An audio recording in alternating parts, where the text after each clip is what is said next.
Have you ever needed to reply to an email but also wanted to keep someone else in the loop without forwarding the whole thing? In this video, I'll show you exactly how to CC someone in a reply on Gmail, step by step, so your emails always reach the right people. Let's jump right in. First, open your Gmail account and head to your inbox. Find the email you want to reply to and open it. Once it's opened, click on the reply icon.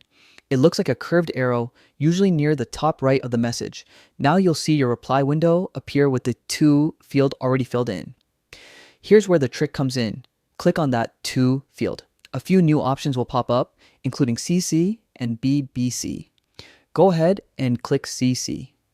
You'll notice a new line appear just below the to field labeled CC. This is where you can type the email addresses of anyone else who should receive a copy of your reply. The people you CC will get the exact same email as your main recipient, but they're not expected to respond. It's mainly to keep them informed. Once you've added your CC addresses, go ahead and type your reply message as usual. Keep it clear, polite, and to the point. Before you hit send, double check both the to and CC fields to make sure everyone who needs the email is included and the addresses are correct. Finally, hit send, and that's it.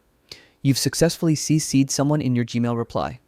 It's a small step, but it makes a big difference in communication, especially when you want everyone on the same page. Give it a try the next time you're replying to an important email, and you'll see how much smoother collaboration becomes.